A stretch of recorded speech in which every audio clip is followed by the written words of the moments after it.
एक भी मुसलमान कितना भी कट्टर हो और कितना भी लिबरल हो,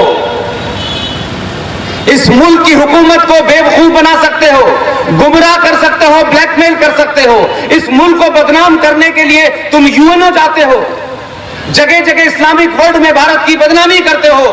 मैं आपके सामने चंदौसी की इस धरती पे एक बात आपसे कह रहा हूं, जिस दिन भी इस मुल्क में एक भी मुसलमान, गरीब हो या अमीर हो, अच्छा हो या बुरा हो, जिसने भी पाकिस्तान और बांग्लादेश और अफगानिस्तान की नागरिकता के लिए आवेदन किया है, मैं मान जाऊंगा कि इस देश के अंदर मुसलमानों के साथ दोयम दर्जे का बर्ताव हो रहा है। इस देश के संसाधनों से लेकर के इस देश के संविधान में हजारों प्रोविजन किए गए हैं। इस देश के अंदर हजारों ऐसी नाजायज चीजें की गई हैं जो मुसलमानों को फायदा पहुंचाती हैं। सक्सेसिव सरकारों ने की हैं, विचारधारा के आधार पर नहीं की। उसके बावजूद भी, इसलिए मैं कह रहा हूं, जो भारत को बदनाम कर रहे हैं, जो भारत की सनातन संस्कृति पे धब्बा लगा रहे हैं, हमने 70 साल तक दंगाइयों को, जिहादियों को बर्दाश्त किया है। उसके बावजूद भी हमारे यहां मेजॉरिटी ने हथियार नहीं उठाया है। बार बार ये कह के मत डराया करो कि अगर मुसलमान को हमारे साथ ऐसा हुआ तो हमारी आवाज पाकिस्तान चली जाएगी। आवाज क्यों पाकिस्तान? चले जाओ, चले जाओ। और जो मुसलमान इतिहास नहीं पढ़ना चाहता, मैं फिर कह रहा हूं, जो मुसलमान ये कह रहा है वो भोला नहीं है, वो मक्कार है, वो दगाबाज है, वो गद्दार है। ये बात मैं इसलिए कहना चाहता हूं, आप भारत की सरकारों का विरोध करें, पूरी ताकत से करें, लेकिन भारत राष्ट्र को बदनाम करने के लिए, अपने मुसलमान होने के कारण पूरी दुनिया में बदनाम किसी को करने नहीं दिया जाएगा।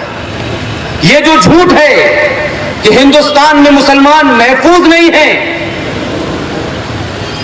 अगर सनातन के लोग 1% भी सनातनी हो गए, अभी तो 2014 में गलत बटन दबाया है आपने,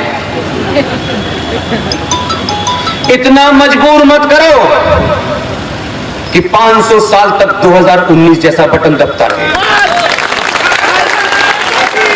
हम जो हैं हमें वही रहने दो। हम अगर इंटॉलरेंस नहीं बने तो हमारे मूल में डीएनए है। ये भारत के संविधान की वजह से भारत का हिंदू समाज, सनातनी समाज ऐसे नहीं है, टॉलरेंट नहीं है।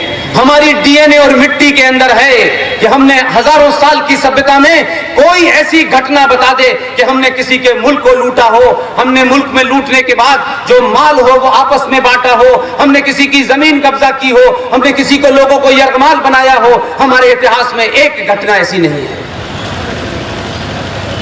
लेकिन हमारे सहन शक्ति, हमारे पेशेंस, हमारे तहम्मुल का अगर किसी ने गलत मतलब लगा दिया है, और ये डराने की परंपरा अगर ये सोची है कि ये डर गए हैं, मुझे दुख इस बात का है, और ये शिकायत आप जैसे लोगों से है। आपको कौन डरा रहा है? कौन आपको डरा रहा है इस मुल्क के अंदर? 1 मिनट के लिए तथ्यों पे बात करिए, फैक्ट के साथ, फिगर के साथ, रेफरेंस के साथ बात कीजिए। आपको इस देश में जिनको जिना वाली आजादी चाहिए, जिनको बुरहान वाली आजादी चाहिए, कश्मीर में एक मुख्यमंत्री थी, वजीर आला,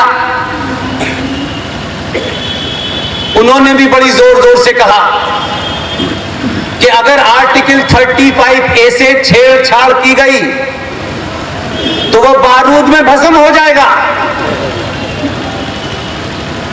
अब उनसे लोग पूछ रहे हैं, वो मिल नहीं रही। कभी कभी जरूरी नहीं है कि सूरज अगर कुछ दिन न निकले तो कुछ लोग सूरज के सामने खड़े होकर के उसे दिया दिखाने लगे। उसके ना निकलने में भी कोई वजह है और निकलने में भी वजह है। जिन लोगों को यह हैंगओवर हो गया है इस पिछले 70 सालों में कि भारत का संविधान है, ठीक है, क्या फर्क पड़ता है, भारत की पुलिस होगी, भारत की जुडिशरी है तो क्या फर्क पड़ता है, लेकिन हमारे इंटरेस्ट के खिलाफ अगर किसी ने बात की तो हम इतना दंगा करेंगे कि भारत की सरकारें डर जाएंगी। और इसी परंपरा के तहत 2 घटनाओं का जो मैंने जिक्र किया है, यही कारण है कि बौने डरा रहे हैं आपको।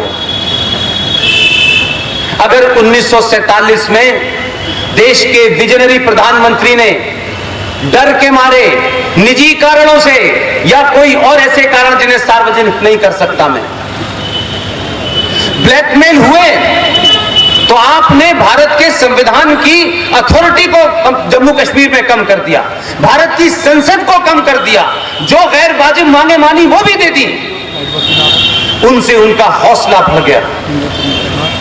और उसके बाद शाहबानो का केस इस देश में टेस्ट केस है कि भारत की जुडिशरी के पास एक मुसलमान औरत गई, उसने कहा मैं मुसलमान हूं, अपने शौहर से तलाक चाहती हूं, मेरा शौहर मुझे तलाक नहीं दे रहा। उसने कहा मैं आपकी चौखट पे आई हूं। सुप्रीम कोर्ट ने कहा कि भारत के संविधान के तहत सुप्रीम कोर्ट में जो भी भारत का नागरिक है उसको यहां न्याय मांगने का अधिकार है। आप मुसलमान हैं, आप नहीं हैं, आप क्रिश्चियन हैं, आप पारसी हैं, ये भारत की जुडिशरी को इसका कोई लेना देना नहीं है। भारत की जुडिशरी, वो न्यायपालिका उन अधिकारों के तहत आपको फैसला देगी। भारत की जुडिशरी ने यह फैसला दिया कि इसके शौहर को इतना मुआवजा देना चाहिए। बात को जरा समझिए, मेरी बात को। इस फैसले को जो सुप्रीम कोर्ट ने दिया, पूरी बेंच ने दिया, एक वर्ग इस देश में पिछले 70 सालों से इतना मजबूत हो गया है कि उसने लोकसभा में आजाद भारत के बाद सबसे ज्यादा मेंबर ऑफ पार्लियामेंट थे 412 कांग्रेस पार्टी के, उस प्रधानमंत्री को दबाव में लेकर के पूरा फैसला पलटवा दिया। ये घटना इसलिए बता रहा हूं कि कुछ लोग ये समझ रहे हैं कि दिल्ली में अभी भी गांधी परिवार का कोई प्रधानमंत्री है। वो रात को यही समझते हैं, सुबह नजर कोई और आता है। कुछ लोगों की गलतफहमी बिल्कुल दूर हो जानी चाहिए। 2014 में जब वोट दिया गया तो कहा गया कि ये तो गुस्से का वोट है, ये तो एंटी इनकम्बेंसी का वोट है, और जिन लोगों ने वोट दिया उनको तरह तरह की गालियां दी गई। आपने देश ने जिसे प्रधानमंत्री बनाया उसे गालियां दी गई, लेकिन सबसे ज्यादा बर्दाश्त आपने किया। बहुत सारी शिकायतें थी आपको 2014 में, लेकिन देश उस वक्त उन ताकतों को जो सबसे ज्यादा झटका लगा है वो इस बात का लगा है, ये समाज तो प्याज की भाव बढ़ जाने पर सरकार गिरा देता है।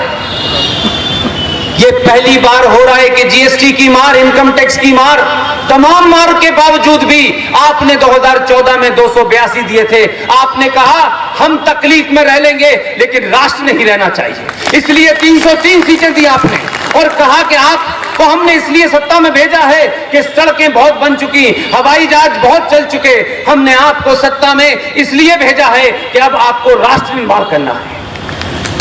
और जब राष्ट्र के निर्माण का काम होना शुरू हुआ तब भी कुछ लोगों को लगा, कह रहा है कोई फर्क नहीं पड़ेगा।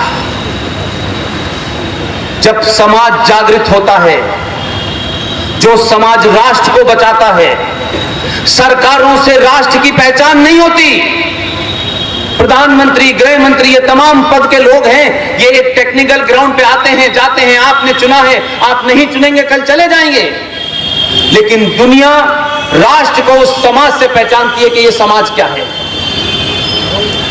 उनकी चिंता दूसरी है। 2019 हुआ, पूरे देश में जो लोग घूम घूम करके कुछ बातों को बता रहे थे उसमें से एक 35A है। आप यकीन मानिए 90% भारत को पता ही नहीं है कश्मीर क्या चीज है। उनको पता ही नहीं था कि वहां एक अलग संविधान है। उनको पता ही नहीं था शुरू के 7-8 साल तक वहां प्रधानमंत्री था। लोग सिर्फ कश्मीर जाते थे बर्फ देखने और चले आते थे।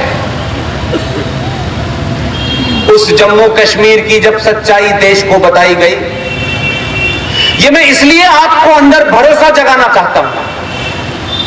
हर इंडिविजुअल आदमी ताकतवर है। आप में सच कहने की शक्ति पैदा हो जाए, आपके अंदर से लालच, सत्ता का सुख और सत्ता में जाने की जो जल्दबाजी है इस देश के नागरिक को, वो जिस दिन भी आप दूर हो जाएंगे, आपसे बड़ा कोई न्यूक्लियर बम नहीं हो सकता।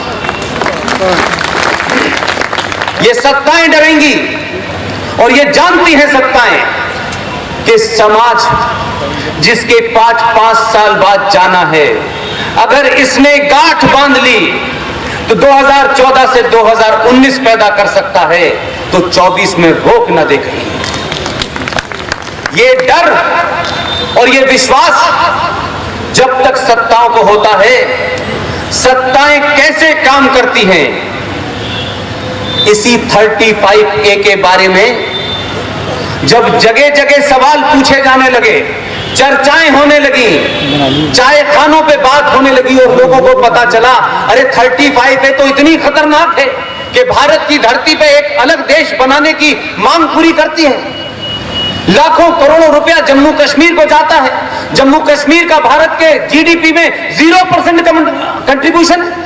लाखों रुपया ये सरकार वो सरकार सारी सरकारें देती हैं। बदले में उसी जम्मू कश्मीर में हरियाणा का कोई गांव ऐसा नहीं है जिस गांव का बच्चा फौज में गया हो और कश्मीर में न मारा गया हो।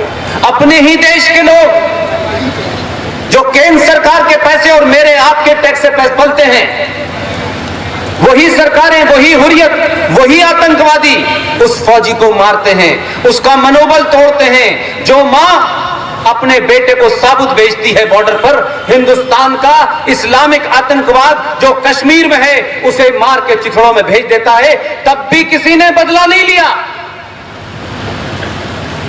उसी जम्मू कश्मीर के अंदर पिछले 70 सालों में कमाल के काम हुए हैं।